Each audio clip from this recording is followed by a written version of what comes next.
반갑습니다. 오늘 예배 나오신 분들, 앞뒤 좌우에 계시는 분들과 반갑게 인사하시겠습니다. 반갑습니다. 잘 오셨습니다. 반갑습니다. 함께 예배드려서 감사합니다. 예배는 하나님과의 만남입니다. 근데 만남은 진정한 만남에는 영혼의 진동이 있어야 합니다. 영혼의 진동이 없는 만남은 그냥 스쳐 지나가는 것입니다. 오늘 하나님 앞에 예배드릴 때 우리의 영혼이 하나님을 만나는 귀한 시간 될 수 있기를 바랍니다. 여러분들이 예배 시간에 나왔다고 할지라도 영혼의 진동이 없는 예배를 드린다고 하면 그냥 우연히 스쳐 지나가는 것입니다. 우리 그런 의미에서 다시 한번 앞뒤 좌우에 계시는 분들과 인사 나누실 때 이렇게 인사했으면 좋겠습니다. 영혼의 진동이 있는 예배를 드리십시다. 이렇게 인사하십시다. 영혼의 진동이 있는 예배를 드리십시다. 영혼의 진동이 있는 예배를 우리 영혼의 진동이 있는 예배를 드리려면 우리의 영혼이 하나님 앞에 바쳐져야 됩니다. 우리 온 마음과 정성과 뜻과 힘을 다해서 하나님 예배하십시다. 이제 찬양단과 함께 찬양하심으로 일부 예배 시작하도록 하겠습니다. 우리의 왕이신 하나님을 찬양하겠습니다. 왕이신 나의 하나님, 왕이신 나의 하나님. 잠시만요. 죄송합니다.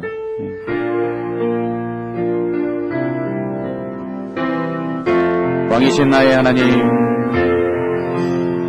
왕이신 나의 하나님, 내가 주를 높이고 영원히 주의 이름을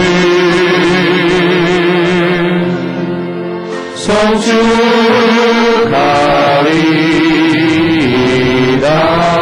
왕이신 나의 하나님, 왕이신 나의 하나님,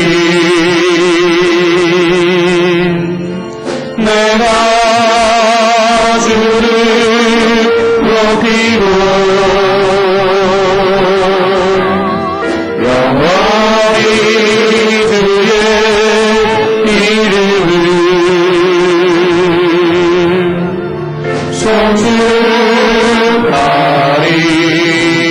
성축하리이다. 왕이신 나의 하나님, 왕이신 나의 하나님, 내가 주를 높이고 영원히 주의 이름을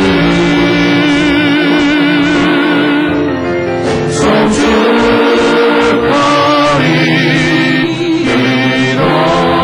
왕이신 나의 하나님 손들고 찬양합니다. 왕이신 나의 하나님, 내가 주를 높이고 영원히 주의 이름을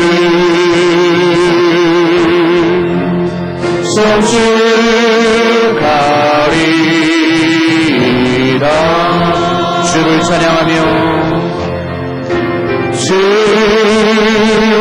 찬양하며 나 이제 고백하는 말 주를 사랑합니다. 나의 모든 것 대신 주님께 손을 높이 들고 손을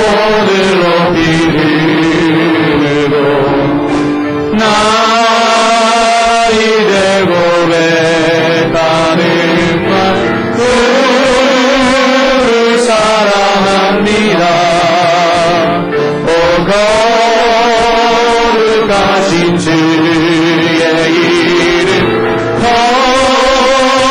거룩하신 주의 이름 주의 이름 높이 올리세 주 찬양하며 주를 찬양하며 나 이제 고백하는 날 주를 사랑합니다. 나의 모든 것 대신 주님께 손을 높이 들고 손을 높이 들고 아멘 나 이제 고백하는 말 주를 사랑합니다. 오 거룩하신 주의 이름 거룩하신 주의 이름 주의 이름 높이 올리세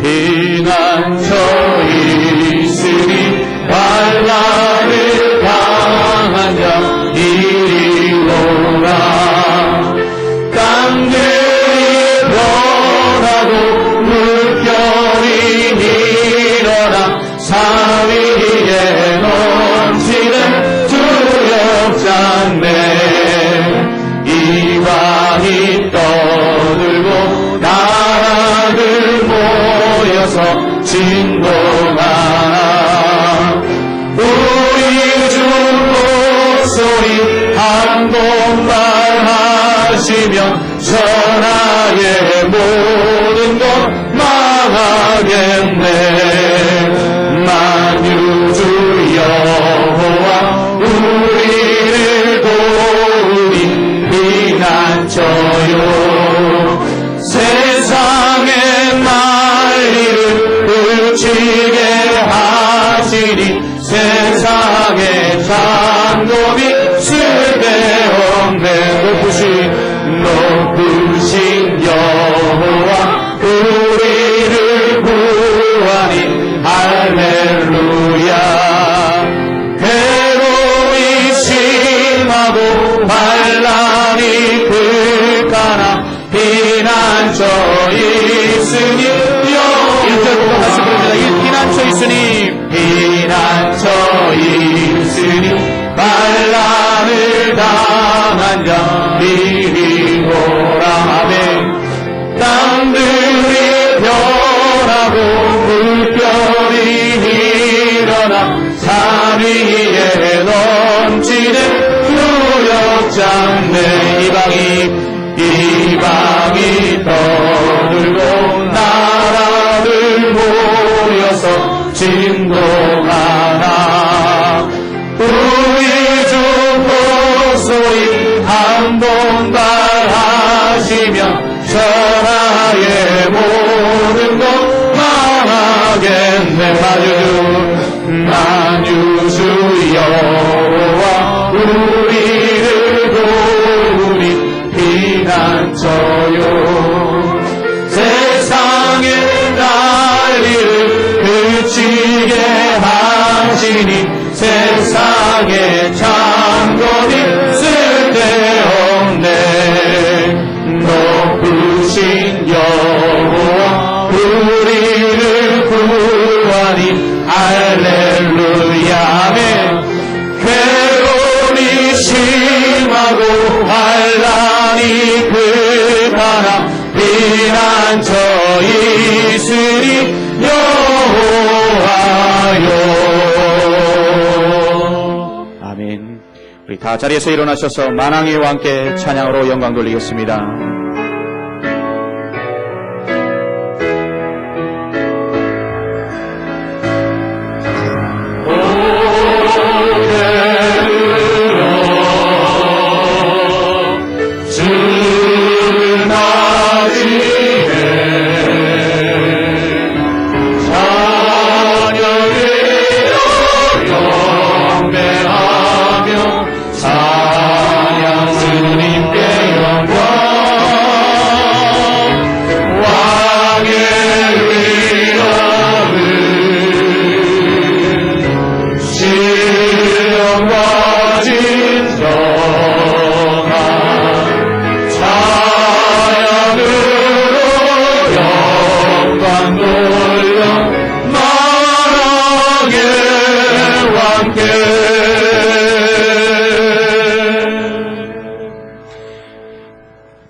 거룩하신 만왕의 왕이신 하나님 앞에 예배하기에 합당한 마음인지 우리의 마음을 돌아보면서 회개하고 잡아갈 것들을 회개하는 시간 가지겠습니다. 다 같이 기도드리겠습니다. 하나님 아버지 은혜를 감사합니다. 오늘도 저희들이 주님 앞에 나왔습니다. 오늘 하나님 앞에 예배드리기를 원합니다. 거룩하시고 존귀하시고 만왕의 하나님 앞에 우리가 예배하기에 부족함이 없도록 해 주옵소서. 하나님 더럽고 누추하고 습한 마음들을 가지고 주님 앞에 나왔습니다. 세상에 속한 여러 가지로 아버지 하나님 냄새나고 거칠고 어두워진 심령, 강팍하고 딱딱해진 심령을 가지고 주님 앞에 나왔습니다. 이 시간 하늘문을 여시고 우리의 아버지 심령 가운데 오시고 성삼위 하나님 자정하셔서 우리의 아버지 하나님이여 강팍한 심령을 녹여주시고 어두운 심령들을 주의 빛으로 밝게 하여 주시옵소서. 하나님 아버지 성령을 근심되게 하고 소멸되게 했던 모든 삶을 주님 용서하여 주시옵소서. 세월을 아끼며 살지 못했던 모든 죄를 용서하시고 하나님 앞에서 말씀을 따라 순종하며 살기보다 내 마음대로 살았던 모든 아버지 하나님이여 저들을 용서하여 주옵소서. 현실로 사랑하며 살지 못했고 이해하며 살지 못했고 아버지 하나님이여 사랑받기보다는 사랑하며 살아야 됨에도 불구하고 살지 못했던 모든 죄를 용서하여 주시옵소서. 십자가를 통한 사랑을 그렇게 배웠음에도 불구하고 하나님 아버지 아직도 사랑에 눈물고 귀먹은 사람처럼 살았던 모든 죄들을 용서하여 주시옵소서. 하나님 아버지 이 시간 겸손하게 주님 앞에 나와서 무릎 꿇을 수밖에 없는 주님을 고백합니다. 아무리 주님 앞에 의롭고 깨끗하게 살려고 무림치며 노력했다고 할지라도 거룩하신 하나님 앞에 깨끗하다고 자랑할 수 없는 약한 죄인임을 주님 앞에 고백합니다. 내 심령의 아버지 하나님이여 우리와 같은 곳에 주님 오시고 아버지 하나님이여 하늘의 영광에 빛을 비춰주시고 이 시간 하나님 앞에 예배드리는 모든 예배가 주님 기뻐 받으시는 참된 예배가 될 수 있도록 은혜 주시기를 간절히 원합니다. 한 심령도 아버지 하나님이여 떨어져가지 말게 하시고 하나님 우리 각자에게 필요한 은혜들을 채우시고 우리의 영혼이 주님과 아버지 하나님의 만나 교감하며 교통하는 시간이 될 수 있도록 인도하여 주시기를 원합니다. 예배에 장애되는 모든 요소들을 하나님 제거하여 주시옵소서. 하나님 아버지 불쌍히 여겨 주시옵소서. 긍휼을 베풀어 주시옵소서. 하나님의 은혜를 베풀어 주시옵소서. 은혜를 베풀어 주옵소서. 주여 긍휼을 베풀어 주시옵소서. 주님을 불쌍히 여겨 주시옵소서. 주님이여 나를 불쌍히 여겨 주시옵소서. 나를 불쌍히 여겨 주시옵소서.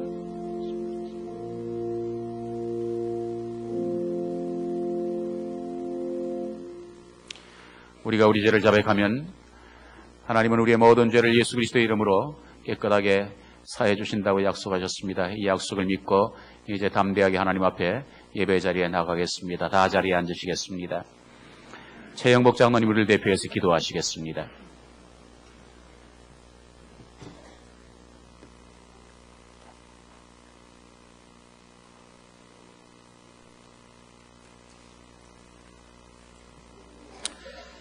하늘에 계신 우리 아버지, 뜻이 하늘에서 이루어진 것 같이 땅에서도 속히 이루게 하시고 우리를 시험에 들지 않게 하시고 악에서 구하시며 나라와 근세와 영광이 아버지께 영원히 있음을 고백합니다. 주님이 가르쳐 주신 기도를 날마다 하면서도 하늘의 소망을 둔 자로서의 삶을 살지 못하고 오늘도 무거운 마음으로 아버지 앞에 나왔습니다. 용서하여 주시고 사함을 입게 하여 주시옵소서. 올해 저희 교회는 영혼 구원과 제자 삼는 사역에 진력하는 교회로 담임 목사님과 온 성도들과 함께 기도하며 나아가기를 원합니다. 동부공동체 오전 비전, 예배훈련, 교제 사역, 전도를 이루게 하시고 비전센터 부지를 위해 교회가 기도하며 속히 이룰 수 있도록 하나님께서 에베네셀의 복을 주시옵소서. 더욱 목자 청부들에게 은혜를 주시옵소서. 먼저 말씀의 은혜 받고 구원의 은혜와 감사와 감격이 날마다 새롭게 되므로 목자와 목원이 심령의 변화되어 하나님의 은혜가 있게 하셔서 분가의 목장이 수가 200개의 목장을 주시옵소서. 오늘은 목장별 태신자 작정하는 주일입니다. 우리는 기회가 주어질 때 전도해야 하며 기회를 만들어서라도 발과 같은 뜨거운 열정으로 영혼 구원을 위해 열정, 지혜, 인내로 기도할 수 있도록 능력을 주시고 전도는 내가 구원받은 사람이라면 포기할 수 없다란 일사각오가 서게 하여 주시옵소서. 하늘빛 학교 어르신 강건한 복을 주셔서 구원의 기쁨과 하늘의 소망이 넘치게 하여 주시옵소서.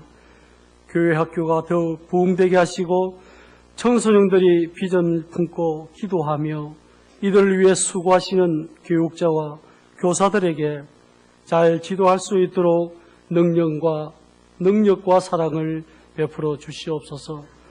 지금 국내적으로 매우 어려운 시기에 있습니다. 금융위기로 인해 세계 경제의 침체로 국내의 경제가 매우 어려운 상황에 처해 있사오니 여야를 포함한 모든 정치인들과 대통령과 국민들이 합심하여 이 난국을 극복할 수 있도록 지혜를 주시옵소서. 담임 목사님 지금 안식년 중에 있습니다. 안식년을 통해서 모든 안식이 재충전의 시간이 되게 하셔서 계획들이 착오 없이 잘 진행되게 하시고 모든 사역을 위해 능력을 주셔서 영혼 구원과 제자 삼는 사역에 전력하는 교회로 이끌어갈 수 있도록 권능을 복을 주시옵소서. 오늘 또 말씀을 증가하시는 최한빈 목사님에게 하나님께서 함께하여 주시고 그 말씀을 통해서 우리가 힘을 얻고 열심으로 하나님의 교회를 섬길 수 있게 하여 주시옵소서. 엘로힘 찬양단의 찬양을 하나님께서 복을 주시고 예배가 하나님께 연락되며 우리는 구원의 은혜가 감사로 이어지는 귀한 예배자로 서게 하여 주시옵소서. 예수님의 이름으로 기도드리옵나이다. 아멘. 우리를 기도 들으신 하나님께 아버지 사랑합니다. 찬양드리겠습니다. 아버지 사랑합니다. 아버지 경배합니다. 아버지 채워주소서. 그 크신 사랑으로.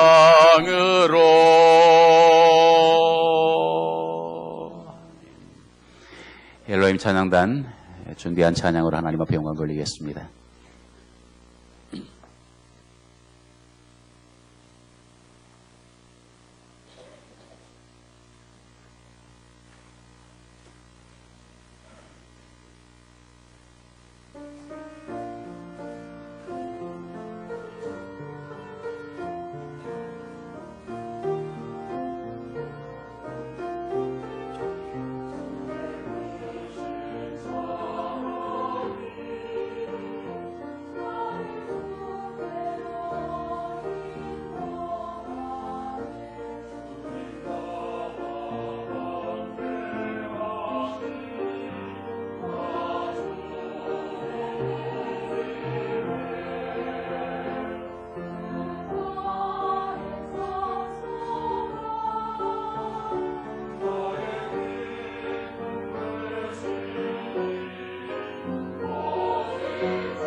아멘. 하나님께 모든 영광을 돌립니다.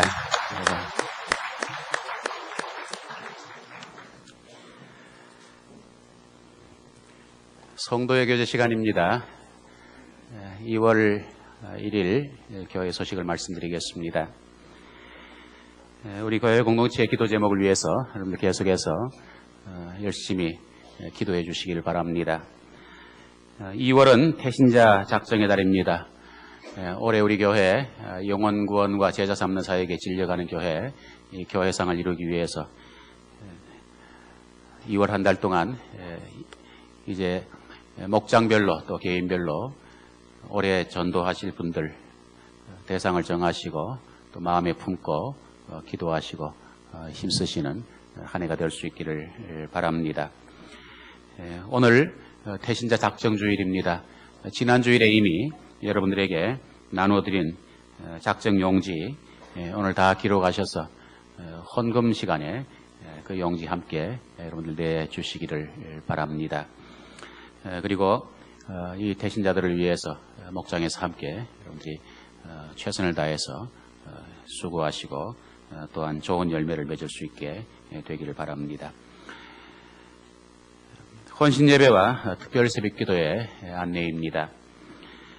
훈련과 전도를 위한 헌신예배가 내일 오전 5시에 이 자리에서 있겠습니다.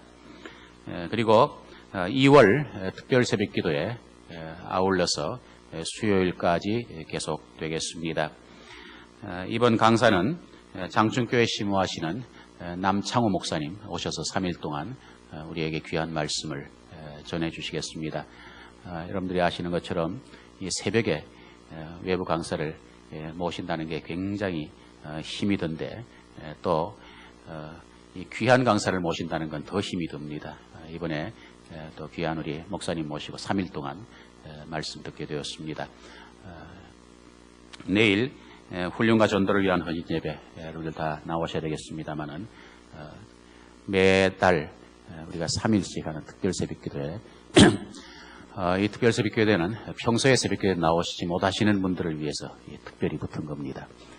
그러므로 평소에 나오시는 분들이야 뭐 이러나 저러나 나오시지만은 평소에 새벽기도에 못 나오시는 분들 또 집이 멀어서 가까운 교회에 새벽기도 나가시는 분들 이런 분들 다 나오시도록 마련된 새벽기도회입니다. 그러므로 한 분도 빠짐없이 나오시고 목장별로 자리를 다 채워 주시기를 바랍니다. 우리 한번 그 좌우에 계시는 분들에게 이렇게 한번 물어보시기 바랍니다. 내일 새벽에 나오실 거죠? 빨리 시작. 다시 한번 이렇게 말씀하시기 바랍니다. 나는 내일 새벽에 나올 거거든요. 왜 안 하세요? 빨리 하세요.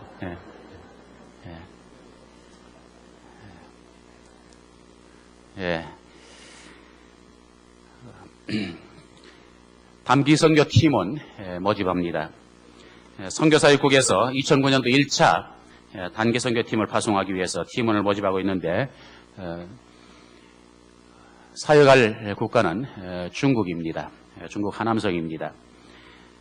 3월 말에 일주일간 사역을 하게 되는데 건축 인테리어 7 전기 참여하실 분들 모집하고 있습니다. 많이 참여하셔서 이번 좋은 사역의 결과가 맺혀질 수 있도록 해주시기 바랍니다. 이번에 그곳에 우리가 건물을 하나 짓습니다. 그 건물을 짓는데 거기에 중국 사람들이 다 이제 건물을 외형을 짓는 것들은 이제 짓게 될 것입니다. 그리고 우리 단기선교팀이 가서 일주일 동안 그 안에 내장 시설이라든지 이런 부분들을 이제 하게 될 것입니다. 기도해 주시고 또 적극적으로 참여해 주시기를 바랍니다. 2006년도 교인 수첩 제작되었습니다. 가실 때 가져가시기를 바랍니다. 이번에는 예년에 비해서 부피가 반으로 줄었습니다. 그리고 꼭 필요한 것들만 넣었습니다. 그렇기 때문에 2008년도 여러분들 교인 수첩과 2009년도 교인 수첩을 같이 아울러서 보시길 바랍니다. 여기 이 사진도 신임 서리 집사님만 사진을 실었습니다. 이렇게 하면서 경비를 절감하기 위해서 이렇게 했습니다. 2008년도과 2009년도 함께 여러분들이 가지고 보시길 바랍니다. 전도사역국에서는 농촌 전도 봉사를 준비하고 있습니다. 일시는 3월 7일 토요일, 3월 8일 주일 1박 2일입니다. 장소는 경기도 여주군 진해면에 있는 여주 우리교회입니다. 과거에 우리 교회에서 함께 사역하셨던 장인환 목사님이 담임 목사로 사역하고 있는 교회입니다.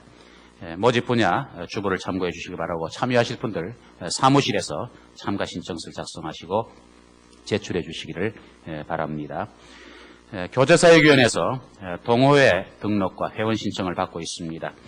이미 자세한 내용들 유인물로 여러분들에게 나눠드렸습니다. 함께 가입하셔서 성도 안에 아름다운 교제를 이루시고 또 이런 교제의 힘을 가지고 영혼 구원하고 제자 삼는 사역에 함께 힘써 주시길 바랍니다. 2009년도 전반기 학습 세례 예식을 앞두고 학습 세례 대상자 교육을 실시하려고 합니다. 교육은 3월 2일, 3월 첫 주 월요일부터 매주 월요일 오후 8시에 새가족실에서 4주간 동안 교육이 있습니다. 문답은 3월 28일 토요일 오후 7시에 새가족실에서 있겠고 세례식은 3월 29일 주일 2부 예배 시간이 있겠습니다. 이번에 학습 세례, 유아 세례 입교받기를 원하시는 분 사무실에 신청해 주시고 또한 교육에 참여해 주시기를 바랍니다. 오늘은 오병이어 저금통 수거일입니다. 비전 헌금에 많이 동참해 주시고 또한 비전센터가 건축이 빨리 앞당겨지도록 기도해 주시기를 바랍니다. 모임에 대한 안내입니다. 목자 총무 모임이 오늘 오후 4시에 본당에서 있겠습니다. 리더십 강의가 있겠습니다. 찬양사역국 모임이 오늘 오후 6시에 새가족실에서 있겠습니다. 교우 소식입니다. 신영식 목자 이순명 총무님 가정이 의정부시 신곡동으로 이사했습니다. 결혼하는 가정이 있습니다. 김윤일 목장의 남상곤 집사님의 둘째 아들 청년 2부 소속의 조규영 형제와 청년 2부의 이명자 자매가 결혼 예식을 가집니다. 이번 토요일 낮 12시에 오륜교회 1층 그레이스홀에서 결혼 예식을 가지는데 많이 참석해 주시고 축복해 주시기를 바랍니다. 오늘 유아 축복 기도 장석훈 목장의 김용석 정지현 집사님의 아들 김윤우 아기의 유아 축복 기도가 있습니다. 새로 태어난 생명을 위해서 여러분들 많이 기도해 주시기 바랍니다. 나머지 소식은 주보를 참고해 주시기를 바랍니다. 다시 한번 부탁드리는 것은 2월은 태신자 작정의 달입니다. 작정하시고 또한 기도하시고 힘쓰시는 가운데 우리 모든 목장들이 다 영혼 구원의 기쁨을 맛보고 또한 올해 분가의 축복을 누리는 모든 목장들이 될 수 있기를 바랍니다. 이제 하나님의 말씀 우리 함께 보도록 하겠습니다. 오늘 우리에게 주시는 말씀은 마가복음 1장 21절부터 39절까지인데 오늘 28절까지만 함께 읽도록 하겠습니다.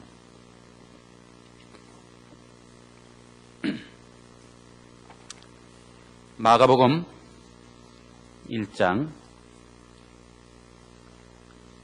21절부터 28절까지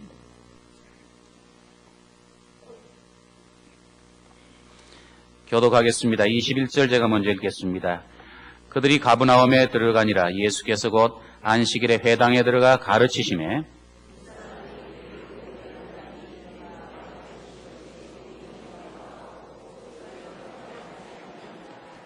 마침 그들의 회당에 더러운 귀신 들린 사람이 있어 소리질러 이르되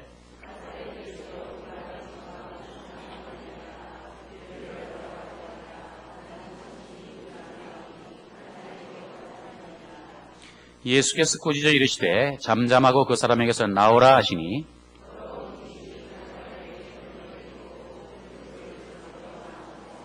다 놀라 서로 물어 이르되 이는 어찌미냐 권위 있는 새 교훈이로다. 더러운 귀신들에게 명한즉 순종하는도다 하더라.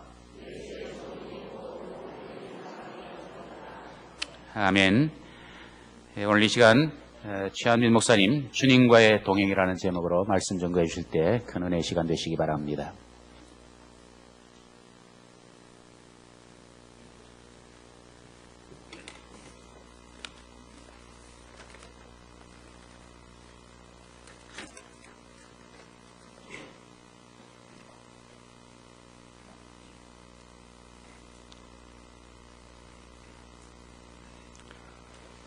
마가복음 4장을 보면 그 예수님과 제자들이 갈릴리 바다를 건너가는 장면이 나옵니다.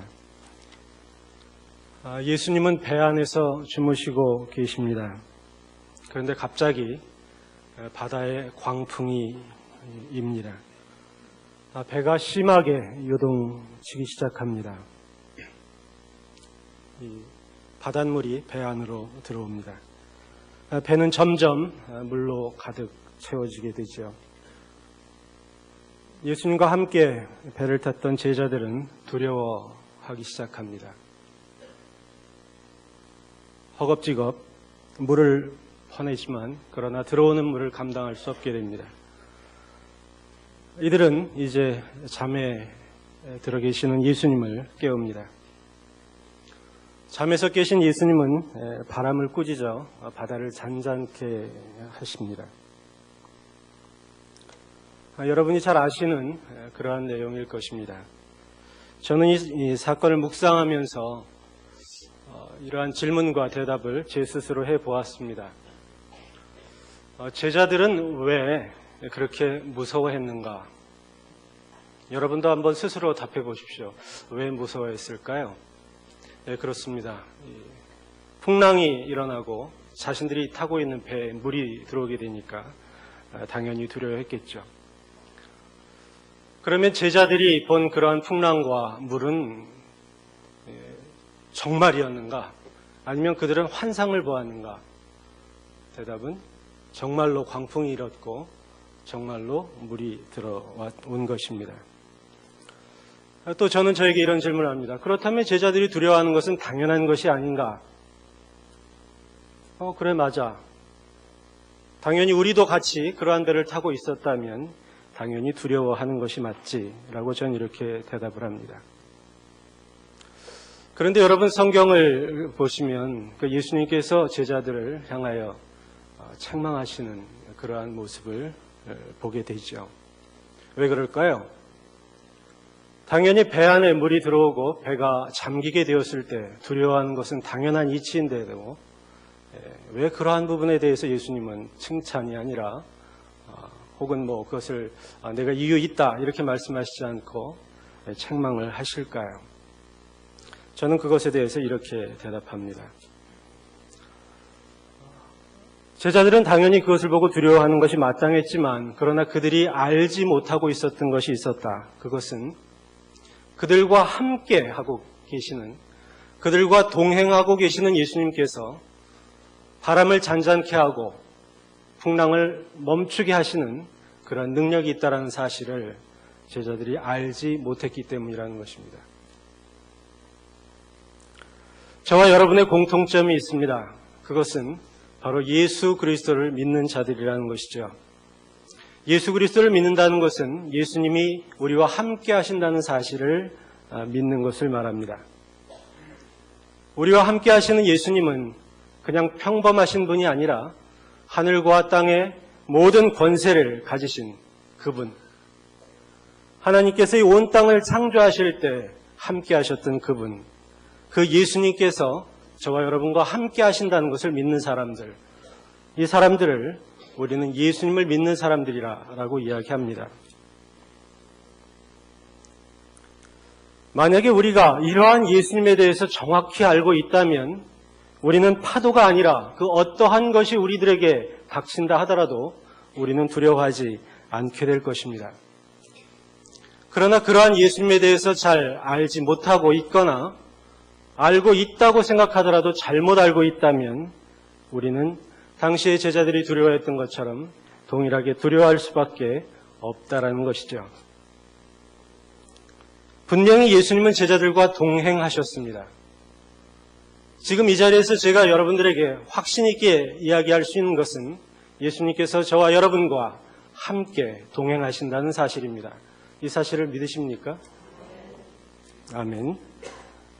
그렇다면 우리는 우리와 함께 동행하시는 예수님에 대해서 정확히 알 필요가 있습니다. 첫째로 우리와 동행하시는 주님은 우리를 찾아오시는 주님이십니다. 본문 21절을 봉독해 드립니다. 그들이 가버나움에 들어가니라. 예수께서 곧 안식일에 회당에 들어가 가르치시매. 여기에서 그들은 예수님과 제자들 모두를 의미합니다. 이 모두가 가버나움이라는 그런 마을에 들어갑니다. 이 마가복음 1장 21절에서의 사건을 다루고 있는 동일한 복음서가 있는데 그것이 누가복음 4장입니다.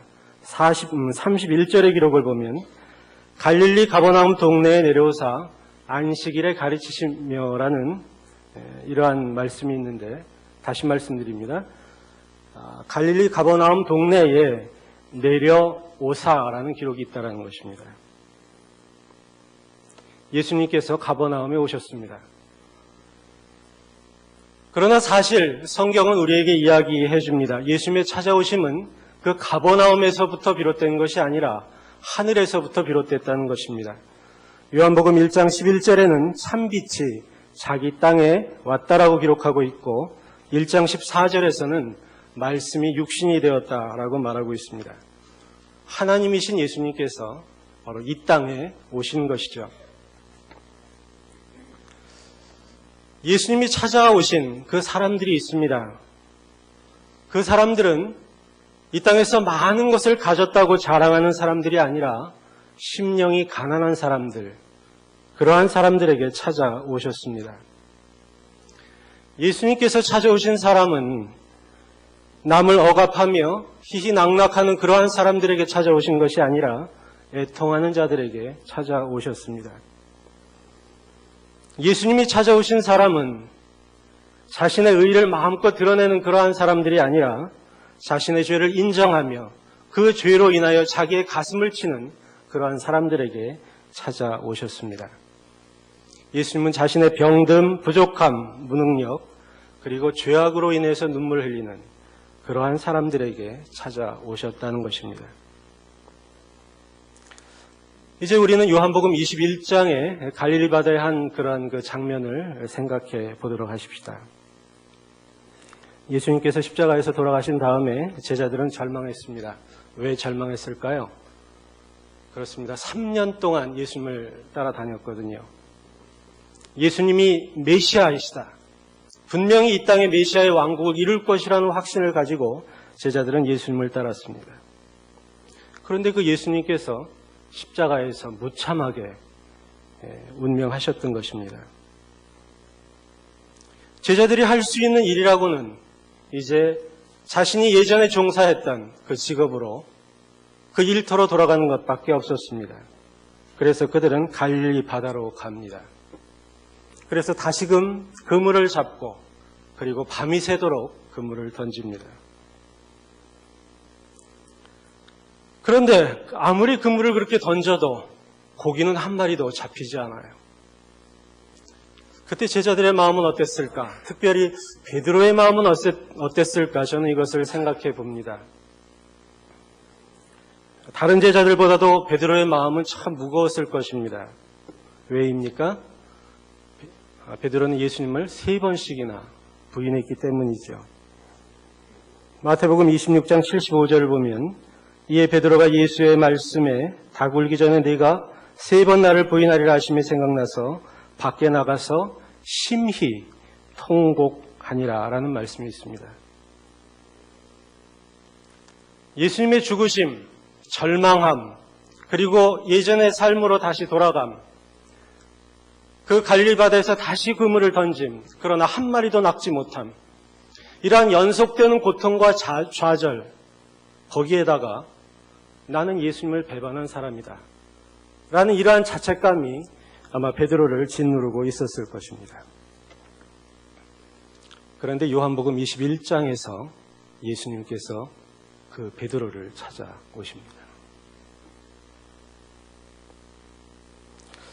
성경에는 기록되어 있지 않지만 아마 베드로는 그 예수님을 뵙고 미안해가지고 어쩔 줄 몰라 했을 것이다 이런 생각을 합니다.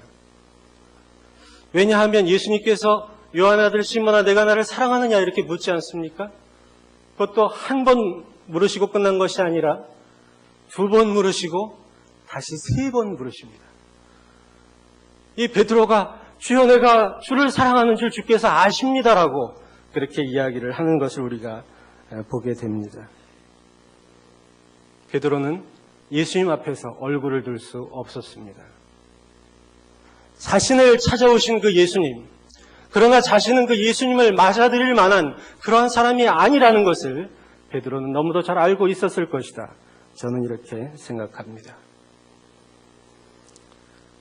그런데 예수님은 베드로에게 질문하십니다. 요한 아들 시몬아, 네가 나를 사랑하느냐? 그것도 한 번 물으신 것이 아니라 다시금 물으십니다. 요한 아들 시몬아, 네가 나를 사랑하느냐? 그 사랑을 확인한 예수님은 그것으로 끝난 것이 아니라 자신의 목숨을 바친, 그 목숨을 바친 이유, 십자가에서 고통당하신 그 이유, 바로 자신이 사랑하는 양떼들을 베드로에게 맡기시게 되죠. 내 양을 먹이라. 사랑하는 성도 여러분, 저와 여러분이 믿는 예수님이 계십니다. 그 예수님은 찾아오시는 예수님이십니다. 그 주님은 우리가 성공했기 때문에, 혹은 우리가 승리했기 때문에, 혹은 우리가 잘났기 때문에 찾아오는 분이 아니라는 것입니다. 우리가 매일 매 순간 죄와 싸워서 이기고, 그리고 승리하고, 모든 순간 기뻐하고 감사하기 때문에 그것이 너무 착해서 찾아오는 그러한 예수님이 아니라고 성경은 이야기합니다. 오히려 자주 죄의 유혹에 굴복하고 자신의 연약함을 너무도 잘 알기 때문에 주의 은총만을 바라는 우리들, 조그마한 삶의 어려움 속에서도 쉽게 주님을 원망하고 불평하는 우리들, 이러한 우리들을 예수님이 찾아오십니다. 그리고 물으십니다. 네가 나를 사랑하느냐? 마가복음 2장 17절에서 예수님은 이렇게 말씀하십니다. 건강한 자에게는 의사가 쓸데없고 병든 자에게라야 쓸데있느니라. 나는 의인을 부르러 온 것이 아니요 죄인을 부르러 왔노라. 그러므로 성도 여러분, 여러분의 상태가 어떠하든 주님이 동행하심을 신뢰하시기 바랍니다. 여러분이 아무리 깊은 절망 가운데 있다 하더라도, 여러분이 아무리 깊은 죄책감 가운데 있다 하더라도, 여러분이 아무리 산더미 같은 인생의 그 어려움 속에서 힘들어하고 있더라도 주님께서 동행하고 계십니다. 우리 주님은 그러한 저와 여러분에게 찾아오시는 주님이십니다. 두 번째 우리가 살펴볼 것은 우리와 동행하시는 주님은 가르치시는 주님이라는 것입니다. 본문 21절과 22절 말씀입니다. 그들이 가버나움에 들어가니라. 예수께서 곧 안식일에 회당에 들어가 가르치심에 무사람이 그의 교훈에 놀라니 이는 그가 가르치시는 것이 권위 있는 자와 같고 서기관들과 같지 아니함일러라. 가버나움이라는 마을로 찾아가신 예수님은요, 안식일에 제자들과 함께 회당으로 들어가십니다. 그리고 가르치십니다. 그런데 그 가르침은 참으로 특별했습니다. 당시에 성경을 전문적으로 가르치는 서기관들이 있었지만 그들과 가르침이 전혀 달랐습니다. 예수님의 가르침에는 권위가 있었습니다. 귀신들도 순종하는 그러한 교훈이었습니다. 그래서 본문 27절은 이렇게 기록하고 있습니다. 다 놀라 서로 물어 이르며 이르되 이는 어찌미냐 권위 있는 새 교훈이로다. 더러운 귀신들에게 명한즉 순종하는도다 하더라. 가르친다는 것은 무엇입니까? 모르는 상태에서 아는 상태로 이렇게 바꾸게 하는 행위, 이것을 가르치는 것이라고 말합니다. 모르는 것에서 아는 것으로 바꾸는 것.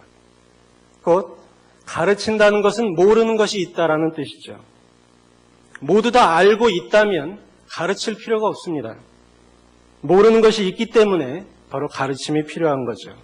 이 가르침과 뗄래야 뗄 수 없는 것이 하나 있습니다. 가르친다면 반드시 배우는 것이 있어야 되죠.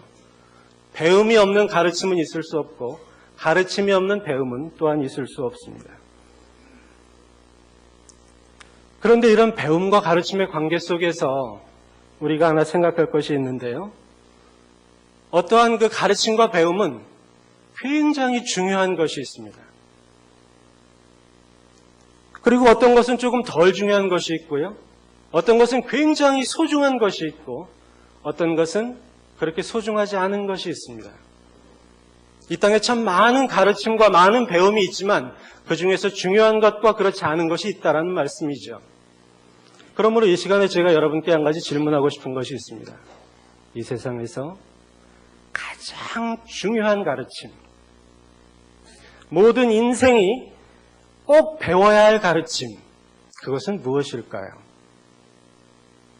어떻게 하면 아파트를 싸게 살 것인가? 어떻게 하면 빠르게 성공할 것인가일까요? 그렇지 않음을 잘 알고 계실 것입니다. 이 세상에서 가장 중요한 가르침과 배움은 바로 하나님에 대해서 가르치는 것이고 하나님에 대해서 배우는 것입니다. 왜냐하면 그 하나님께서 우주 만물을 만드셨고 그리고 그 우주 만물을 이제 정지시키는 그러한 일을 하실 수 있는 분이기 때문입니다. 그 하나님께서 창세 전부터 저와 여러분이 이 자리에 존재하도록 이미 결정하셨고 그 때가 되기 때문에 저와 여러분을 이곳으로 보내신 분이기 때문입니다. 그러므로 우리가 하나님에 대해서 배울수록 더 배우고 또 배우고 배울수록 우리는 우리들의 삶에 대해서 우리들의 그 존재 의미에 대해서 배울 수 있게 됩니다. 알아갈 수 있습니다. 그러므로 제가 다시금 또한 드리는 질문이 있습니다. 사랑하는 성도 여러분, 여러분은 얼마나 하나님에 대해서 알고 계십니까? 하나님에 대해서 얼마나 배우고 계십니까? 당시에 예수님께서 안식일에 회당에 들어가셨습니다. 그 회당에 있었던 많은 사람들은 유대인들이었을 것입니다. 그들은 매주일 모여서 서기관으로부터 회당장으로부터 성경 말씀을 들었던 사람들입니다. 그들 가운데는 평생토록 성경을 접하고 살았던 소위 자신의 신앙 연륜을 자랑하는 그런 사람들도 있었을 것입니다. 그럼에도 불구하고 그들은 예수님의 가르침을 듣고 놀랍니다. 내 평생에 이토록 권위 있고 놀라운 교훈을 들어본 적이 없다.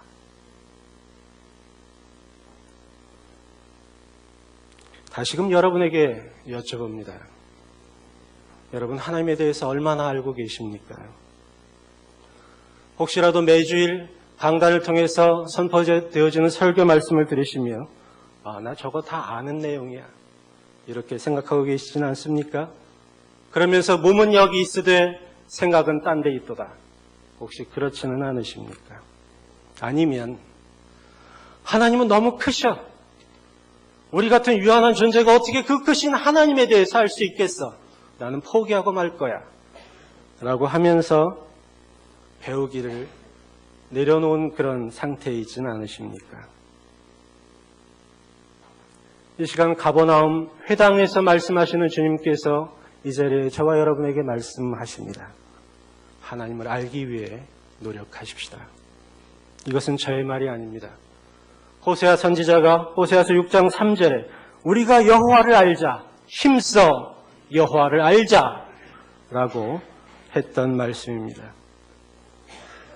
그러므로 사랑하는 성도 여러분, 주님의 가르치심에 주목하십시다. 집중하십시다. 배울 기회가 있을 때 배우십시다. 특히 하나님에 대해서 배우는 일에 우리가 최선을 다해야 할 것입니다.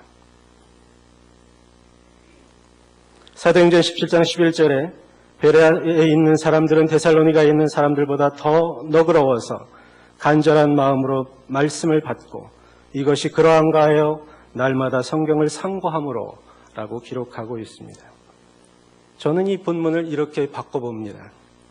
우리 동부교회 교인들은 너그러워서 간절한 마음으로 말씀을 받고 이것이 그러한가 하여 날마다 성경을 상고하니라. 멋있지 않습니까? 저만 멋있나요? 세 번째입니다. 우리와 동행하시는 주님은 따라서 하시죠. 깨끗게 하시는 주님. 본문 23절에서 26절까지 말씀입니다. 마침 그들의 회당에 더러운 귀신 들린 사람이 있어 소리질러 이르되 나사렛 예수여 우리가 당신과 무슨 상관이 있나이까? 우리를 멸하러 왔나이까? 나는 당신이 누구인 줄 아노니 하나님의 거룩한 자니이다.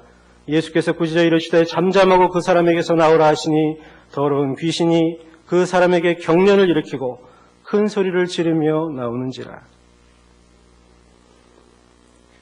우리는 본문에서 참 특이한 한 사람을 만나게 됩니다. 그는 귀신 들린 사람이었습니다.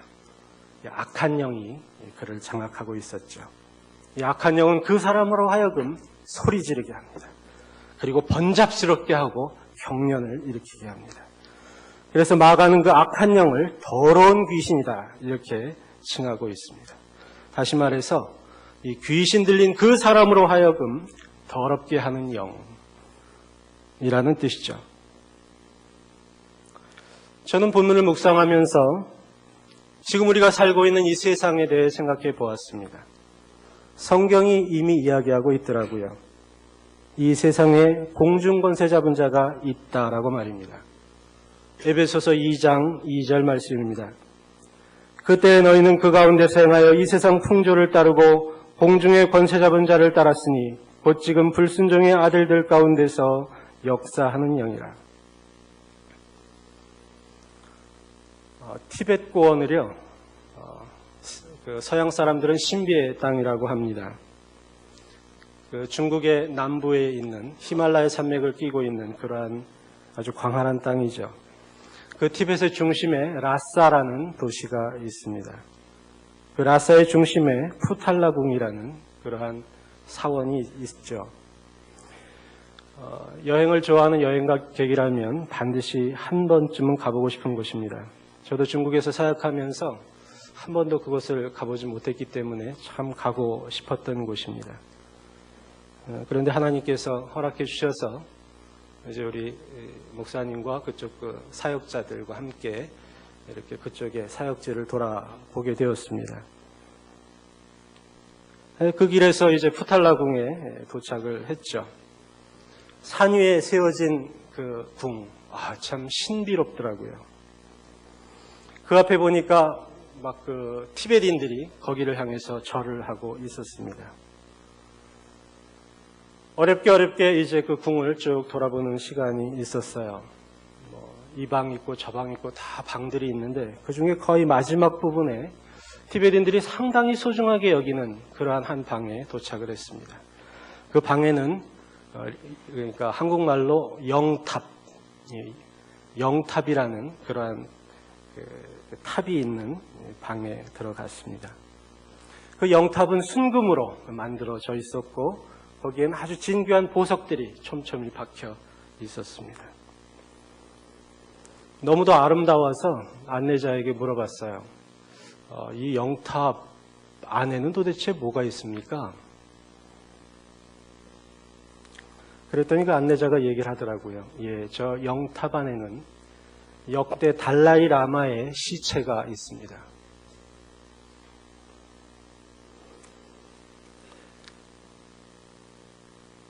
그 티벳은 세계의 지붕이라고 합니다. 우리 지구상에서 가장 높다고 하는 그곳의 가장 중심이라는 도시 라싸, 그 중에서 또 한 중심이라고 하는 그 푸탈라궁, 그 중에 가장 높은 그곳에서 가장 아름답게 치장한 그 안에 무엇이 있었냐면 사람의 시체가 썩고 있었습니다. 아무리 방부 처리를 잘했다 하더라도 그것은 냄새나는 그러한 물건에 불과했다라는 거죠. 그 순간 저는 그 아름답게 보였던 그 영탑이 너무도 흉물스럽게 보였습니다. 그러면서 갑자기 머리를 스치고 지나가는 것이 있었어요. 도대체 누가 이 지구의 가장 높은 곳에, 가장 사람들이 신비롭게 여기는 그곳에 바로 그러한 것들을 갖다 놓게 했을까? 그것은 바로 공중권세 잡은 자, 사망을 인간에게 주고 사망으로 하여금 사망을 통하여 두려움을 주는 그 악의 영, 그러함으로 사람으로 하여금 더럽게 하는 그러한 영이 이러한 일을 했다라는 생각을 하게 되었습니다. 이제 우리의 눈을 사회로 돌려보십시다. 이 악한 영은 그러한 티벳에서 일만 하는 것이 아니라 이 사회를 더럽히고 있습니다. 사람들의 머리에 하나님보다 돈이 더 우선이다, 돈이 더 최선이다라고 가르쳐주며 그것을 위해서 살도록 더러운 생각을 심어놓고 있습니다. 어떻게 하면 좀 더 가질까? 어떻게 하면 남을 억압해서라도, 남의 것을 뺏어서라도 내 것을 가질 수 있을까? 그러한 사람이 정당하게, 그러한 사람이 똑똑하게 사는 사람이라고 가르치고 있다는 것입니다. 사람들로 하여금 경제 위기라는 그러한 단어를 들으면 마음속에 그런 두려움을 갖고 공포심을 갖게 하는 이러한 악의 영이 이 사회를 잡고 있다는 것입니다. 저는 연로하신 분들에게 이러한 것을 여쭤봅니다. 지금 참 어렵죠? 모두들 어렵습니다. 이렇게 대답하십니다. 그래서 제가 두 번째 질문을 합니다. 아주 연로하신 분에게 그동안 어르신께서 겪어오신 그 일제시대 때나 혹은 6.25 전쟁 때 그때 상황하고 지금 상황이 어떻습니까? 대답을 뭐라고 하실까요? 네? 그때 비해서는 지금이 천국입니다. 거의 그렇게 대부분 말씀하시더라고요. 무엇을 이야기합니까?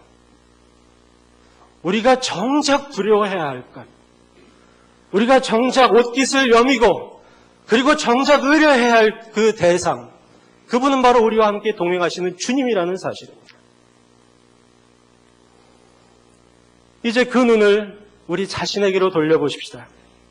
혹시라도 저와 여러분이 악한 영이 우리를 더럽히려고 공격하는 그런 공격에 대해서 무방비 상태로 있지는 않습니까? 혹시라도 우리들의 마음속에 끓어오르는 분노와 좌절과 슬픔이 우리를 장악하고 더럽게 하도록 우리가 그냥 놓아두고 있지는 않습니까? 혹시라도 끊지 못하는 죄악으로 인해서 깊은 죄의식 속에 있지는 않습니까? 그렇다면 다시금 우리가 해야 할 일이 있습니다. 그것은 저와 여러분과 함께 하시는, 동행하시는 주님을 다시 바라보아야 한다라는 사실입니다. 그 주님께서 그 회당에서 귀신 들린 자를 말씀 한마디로 쫓아버리십니다. 그의 모든 활동을 정지시켜버립니다. 그리고 그로 하여금 온전케 만드십니다. 그러므로 저와 여러분은 반드시 해야 할 일이 있습니다. 우리 자신이 주 앞에서 어떤 그런 부족함이 있다면, 하나님 앞에서 정결케 되어져야 할 부분이 있다면 동행하는 주님을 의지해야 된다는 것입니다. 우리를 깨끗게 하실 수 있는 능력이 있으신 그분을 의지해야 하고 그분을 붙들어야 한다는 사실입니다. 왜 그렇습니까? 그분은 그러할 능력이 있으신 하나님이시기 때문입니다.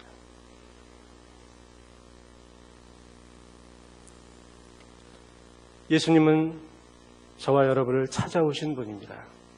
우리들의 연약함을 아시고, 우리들의 눈물을 아시고, 우리들의 좌절과 쓰러짐을 아시고 찾아오신 분입니다. 이 시간에 말씀으로 여러분 앞에 찾아가십니다. 그리고 저와 여러분을 하여금 하나님의 말씀에 집중하고, 그리고 열심히 하나님에 대해서 알도록 촉구하시고 요구하시는 분입니다. 그리고 우리들의 삶이 깨끗하도록 그의 능력을 발휘하고 싶으신 그러한 분이십니다. 그 동행하는 주님이 바로 저와 여러분의 주인입니다. 그리고 주님이십니다.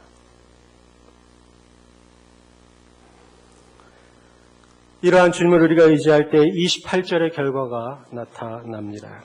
예수의 소문이 곧 온 갈릴리 사방에 퍼지니라. 저와 여러분이 주님을 붙들고 산다는 그 사실로 인해서 바로 예수 그리스도의 이름이 온 땅에 퍼지게 됩니다. 이야, 예수 믿는 사람은 다르구나. 다른 사람들은 벌벌 떨고 있는데, 풍랑이 들어와가지고 벌벌 떨고 있는데, 경제 위기라는 걸 듣고 그저 한껏 움츠리고 있는데 저 사람은 안 그렇네. 왜 저렇지 도대체? 원인은 한 가지밖에 없습니다. 누구와 동행하기 때문에? 주님과 동행하기 때문입니다. 예수님은 분명하게 약속하셨습니다. 마태복음 28장 20절입니다. 볼지어다 내가 세상 끝날까지 너희와 항상 함께 있으리라. 기도하십시다.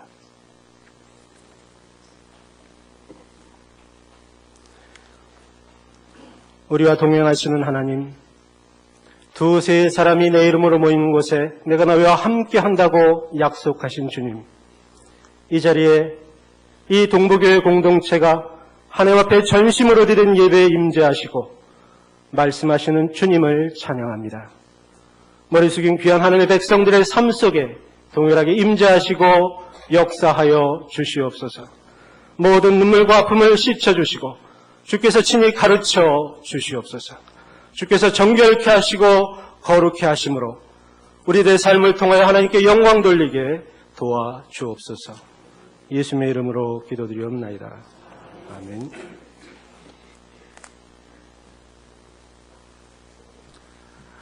귀한 은혜로운 말씀 감사합니다.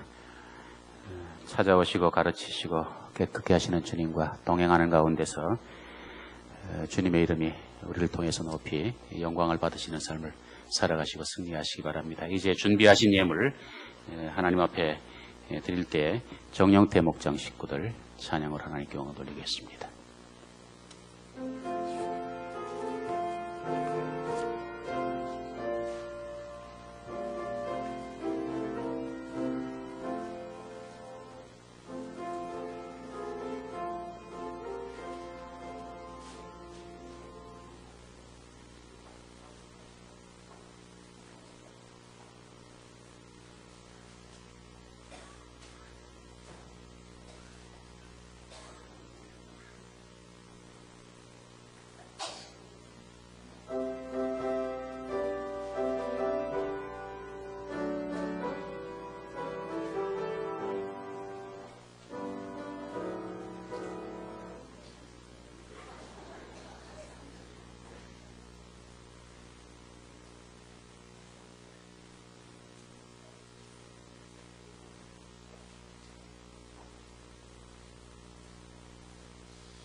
수고하셨습니다. 미리 좀 사인이 잘 안 맞았던 것 같고 준비가 조금 미흡했던 것 같은데 잘 준비하셔서 앞으로 잘 하시기 바랍니다. 기도하겠습니다. 하나님 아버지, 오늘도 우리에게 하나님 앞에 나와서 예배 드릴 수 있게 하여 주시고, 또 귀한 말씀을 통해서 어렵고 힘들다고 여러 사람들이 말하는 이런 세상을 살면서 우리가 주님과 동행하는 삶을 살아간다고 하는 것이 얼마나 복되고 또한 힘있는 삶인가 하는 것을 다시금 깨닫게 하심을 감사합니다. 주님 모시고 늘 어떠한 환경 가운데서든지 승리할 수 있는 저희들 되게 하여 주시고, 어떠한 상황 가운데서든지 주님이 나와 함께 하신다고 하는 것을 주위의 모든 사람들에게 명백하게 증거하며 살아갈 수 있는 저희들 되게 해 주시기를 원합니다. 우리에게 주신 모든 물질을 통해서도 하나님이 나와 함께 하시는 것을 증거하며 살아갈 수 있는 저희들 되게 하여 주시고, 또한 우리가 가진 모든 것들이 하나님으로부터 왔다고 하는 것을 우리가 늘 기억하면서 하나님의 영광을 위해서 주신 모든 것들에 선한 청지기적인 삶을 살기에 부족함이 없는 저희들 되게 하여 주옵소서. 하나님 앞에 예물을 드렸는데 드린 손길들 하나님께서 많은 것들로 채워주시고 또한 베풀어 주셔서 남은 생애 동안에 더욱더 많은 것들을 드리며 나누며 베풀며 섬기며 살아갈 수 있는 우리 모든 성도들이 되게 하여 주옵소서. 예수님의 거룩하신 이름으로 기도하옵나이다. 아멘.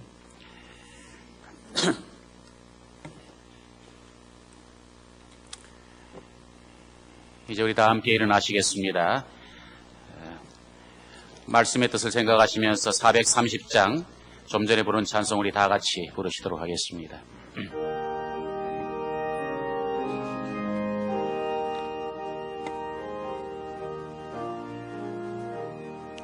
주와 같이 길 가는 것 즐거운 일 아닌가. 우리 주님 걸어가신 발자취를 밟겠네. 한 걸음 한 걸음 주 예수와 함께 날마다 날마다 우리 걸어가리.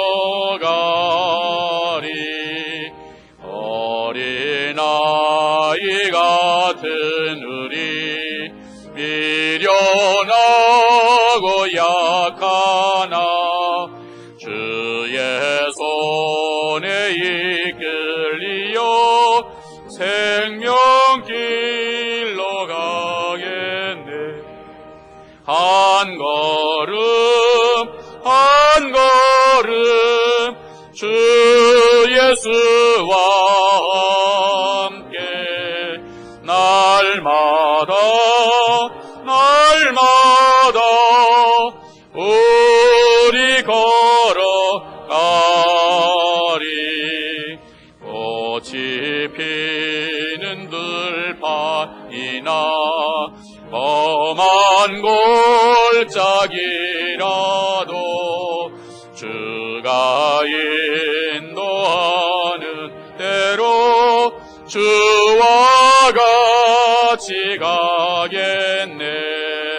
한 걸음 한 걸음 주 예수와 함께 날마다 날마다 우리 걸어가리.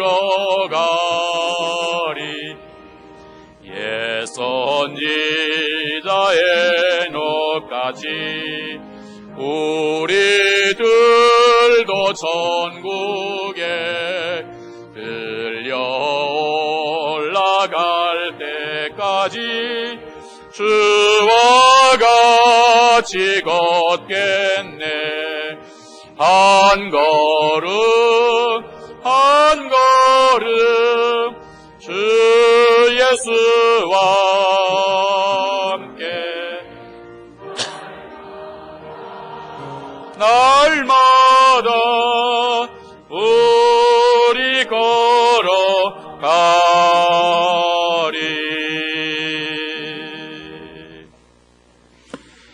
축복한 후에 여러분을 한 주간 동안 험한 세상을 향해 파송합니다. 주님과 동행하는 가운데 어떠한 환경과 상황 가운데서든지 승리하고 주님의 이름을 널리 증거하는 삶을 살아가시기 바랍니다.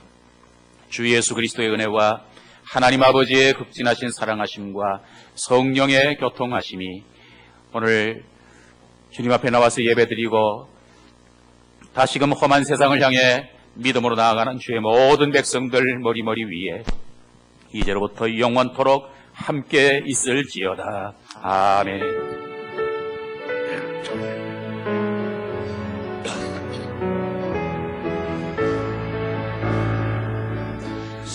살아계신 주 나의 참된 소망 걱정 근심 전혀 없네. 사랑의 주네 나의 길 인도하니 내 모든 삶의 기쁨 내 주만 안에 주 하나님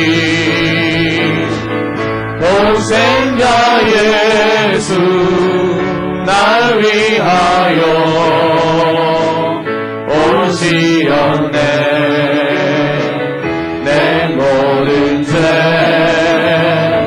다 사하시고 죽음에서 부활하신 나의 구세주 살아계신 주